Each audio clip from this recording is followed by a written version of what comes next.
여러분 안녕하십니까? 9시 전북권 뉴스입니다. 닷새 동안의 긴 추석 연휴가 마무리됐습니다. 올해 추석은 코로나19 확산 우려 탓에 귀경 행렬이 지난해보다 부쩍 줄어든 모습이었는데요. 우려했던 지역 감염 사례는 나오지 않았지만 아직 긴장의 끈을 놓아서는 안 되겠습니다. 박웅 기자입니다. 추석 연휴 마지막 날을 맞은 전주역. 평소에는 막바지 귀경 행렬을 맞아 북적였지만 올해는 승객이 줄어 한산합니다. 고속버스 터미널도 다르지 않습니다. 마스크를 쓴 귀경객들은 끝까지 개인 위생에 주의를 기울였습니다. 어디 안 가고 그냥 집에만 있었던 것 같아요. 친척분들도 타 지역에 사셔가지고 그냥 못 오셔서 그냥 전주에 있는 가족들하고만. 전북 지역을 오간 차량 행렬 또한 지난해보다 줄어든 것으로 집계됐습니다. 연휴 하루 전부터 닷새 동안 호남과 서해안 고속도로를 이용해 전북 지역을 오간 차량은 155만 대. 지난해 186만 대보다 17% 정도 감소했습니다. 연휴 기간 전북 지역 코로나19 확진자는 해외 유입 감염자 2명과 기존 확진자를 접촉해 자가 격리 중에 확진 판정을 받은 2명 등 4명이 추가됐습니다. 우려가 컸던 지역 확산 사례는 나오지 않았지만 코로나19 잠복기가 최대 2주나 되기 때문에 아직 안심할 수 없습니다. 연휴 기간에 만남으로 해서 감염이 됐다면 연휴 이후에 일상에서 전파를 시킬 수 있는 가능성이 더 우리에게 중요한 내용일 수 있거든요. 그래서 일상에서 마스크 착용을 철저하게 지켜주시고, 보건당국은 연휴 동안 다른 지역을 방문했거나 가족 모임 등을 한 뒤 코로나19 의심 증상이 나타나면 선별 진료소를 찾아 검사를 받아야 한다고 당부했습니다. KBS 뉴스 박웅입니다. 막바지 귀경이 마무리되면서 전북 지역을 지나는 호남과 서해안 고속도로 모두 대체로 원활한 흐름을 보이고 있습니다.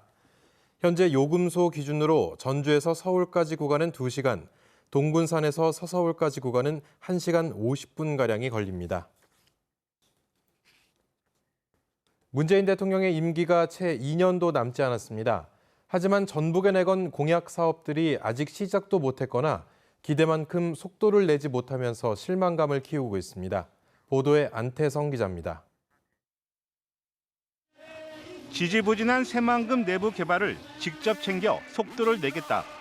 문재인 대통령이 지난 대선 때 한 약속은 개발공사 출범, 국제공항 건설 추진과 함께 재생에너지와 상용차 생산을 기반으로 한 민간 투자를 이끌어내는 성과로 이어졌습니다.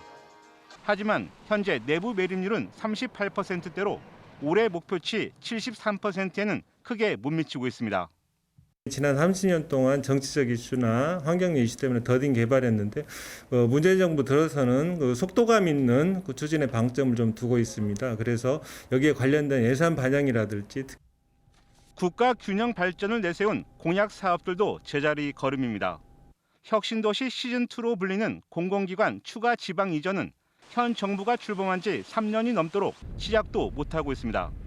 전북을 서울과 부산에 이은 제3 금융중심지로 만들겠다는 구상 역시 지난해 4월 지정이 보류되면서 불투명하게 됐습니다. 수도권 과밀 해소를 위한 균형 발전을 위해서는 지역 성장 거점화를 위한 혁신 도시 정책이 강화되어야 하고 또 2차 공공기관 지방 이전 등 균형 발전이 강력히 추진돼야 하고 힘을 받는 듯했던 남원 공공의대 설립은 의대 증원 반발에 부딪혀 다시 난관에 빠졌습니다. 현대중공업 군산조선소는 가동을 멈춘 지 올해로 3년이 지났지만 여태 해결책을 제시하지 못하고 있고 한국GM 군산공장이 문을 닫으면서 후속 대책으로 추진하고 있는 군산형 일자리 사업은 기대한 만큼 속도를 내지 못하고 있습니다. KBS 뉴스 안태성입니다.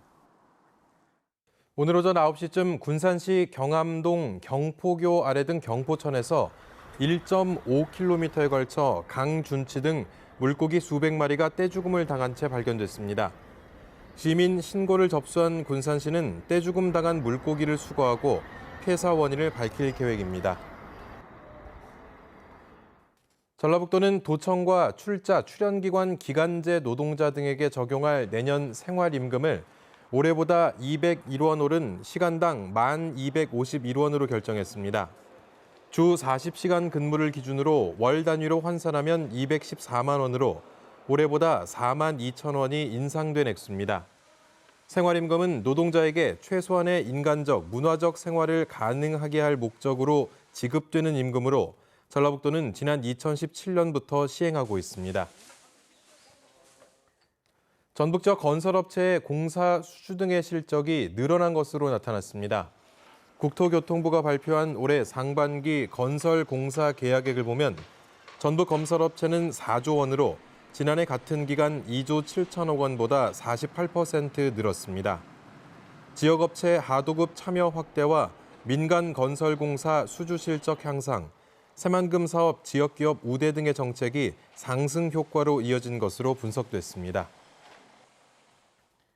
코로나19 여파와 이스타항공 매각 문제가 겹치면서 올해 군산공항 이용객이 지난해와 비교해 4분의 1 수준으로 줄었습니다.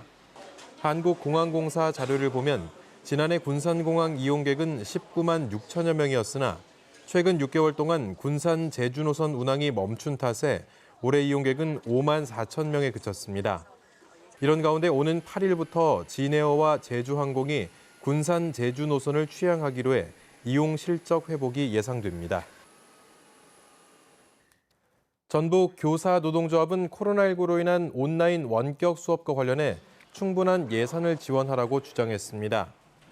교사노조는 전국적으로 절반이 넘는 교사가 원격 수업을 시행하기 위해 노트북과 모니터, 헤드셋 등 전자기기와 유료 앱 구매 등을 위해 50만 원이 넘는 개인 돈을 썼다며 대책 마련을 촉구했습니다.